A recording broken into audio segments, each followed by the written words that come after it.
समर्थ रामदास स्वामी विरचित मनाचे श्लोक मधील श्लोक क्रमांक 15 हा मानवी भ्रमाचा आणि अज्ञानाचा पडदा अतिशय प्रभावीपणे फाडणारा श्लोक आहे.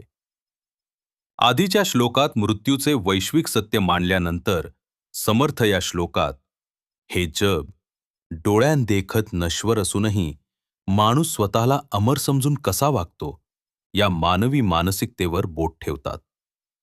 विषय मानवी भ्रम आणि मीपणाचा शेवट. नमस्कार मित्रांनो. महाभारतात एक अतिशय प्रसिद्ध प्रसंग आहे. यक्षाने धर्मराज युधिष्ठिराला एक प्रश्न विचारला होता. या जगातील सर्वात मोठे आश्चर्य कोणते?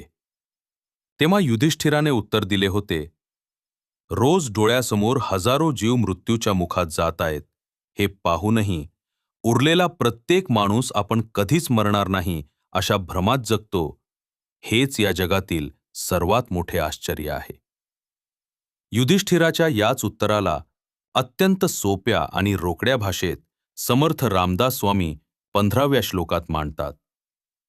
मना पाहता सत्य हे मृत्युभूमी, जिता बोलती सर्वही जीव मी. चिरंजीव हे सर्वही मानिताती, अकस्मात सांडुनिया सर्व जाती. मित्रांनो, समर्थ म्हणतात की आपण ज्या भूमीवर राहतो तिचे नावच मृत्युभूमी आहे. पण जोपर्यंत माणूस जिवंत आहे तोपर्यंत तो मी करत अहंकारात जगतो.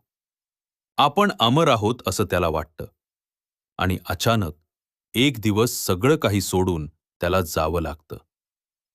आजच्या व्हिडिओमध्ये आपण संत वाङ्मय, मानसशास्त्र आणि पाश्चात्य साहित्याचा संदर्भ घेऊन या श्लोकाचं असं चिंतन करणार आहोत जे आपल्याला भ्रमातून बाहेर काढून वास्तवाची जाणीव करून देईल.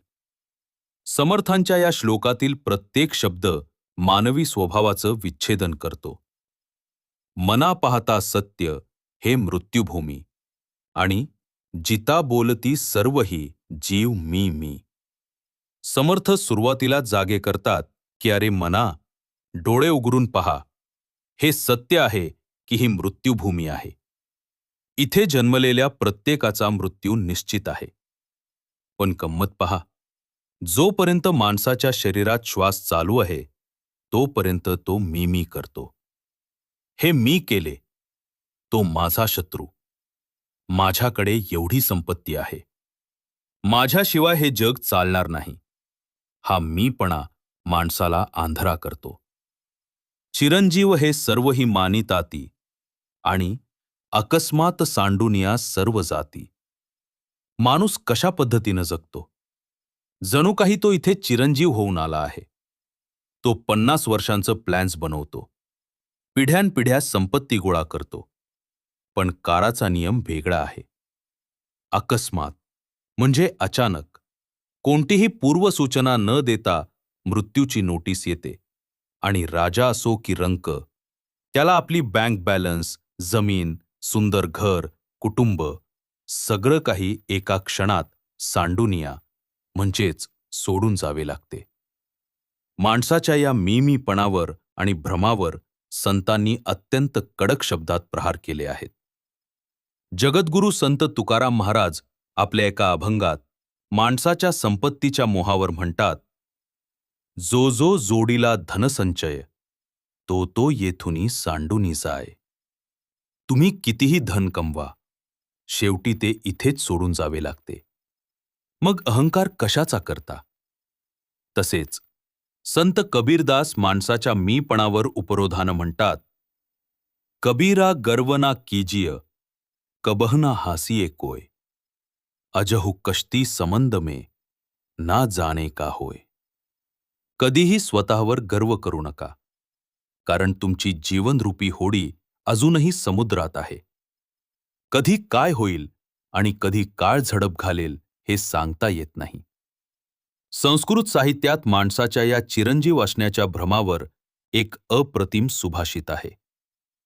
अहनी अहनी भूतानी गच्छन्ति यममंदिरम, शेषाः स्थिरत्वमिच्छन्ति किमाश्चर्यमतः परम. याचाही अर्थ तोच आहे की रोज डोळ्यांसमोर लोक यमलोकात जात असतानाही उरलेले लोक स्वतःला कायमस्वरूपी स्थिर मानतात. हेच मानवी मनाचं सर्वात मोठे अज्ञान आहे. समर्थांचा हा विचार जागतिक पातळीवर विचारवंतांनी मानवी मानसशास्त्राचा अभ्यास करताना मांडला आहे. अर्नेस्ट बेकर या अमेरिकन सांस्कृतिक मानववंशशास्त्रज्ञाने द डिनायल ऑफ डेथ नावाचे एक पुलित्झर पुरस्कार विजेते पुस्तक लिहिले आहे. या पुस्तकात तो लिहितो, माणसाच्या आयुष्यातील सर्व धडपड, त्याचा अहंकार, त्याची संपत्ती गोळा करण्याची प्रवृत्ती ही मूळची मृत्यूच्या भीतीतून निर्माण होते. माणसाला आतून माहीत असतं की तो मरणार आहे, पण तो मृत्यूला डिनाय म्हणजेच नाकारण्यासाठी स्वतःभोवती अहंकाराचे आणि चिरंजीवित्वाचे एक खोटे साम्राज्य उभे करतो. समर्थांचे चिरंजीव हे सर्वही मानिताती हे वाक्य या आधुनिक मानसशास्त्राचा गाभा आहे. रशियन लेखक टॉल्स्टॉय यांच्या the death of Evan Ilyich या प्रसिद्ध कादंबरीत नेमका हाच प्रसंग दाखवलाय. इव्हान इलिच नावाचा एक मोठा जज आयुष्यभर मी करत पदाच्या आणि पैशाच्या मागे धावत राहतो. त्याला वाटतं तो खूप महत्वाचा माणूस आहे. पण जेव्हा तो आजारी पडतो आणि मृत्यूच्या दारात उभा राहतो, तेव्हा त्याला समजते की त्याचे आयुष्य किती निरर्थक होते आणि मृत्यू कसा अकस्मात त्याचे सगळे काही हिरावून घेणारे.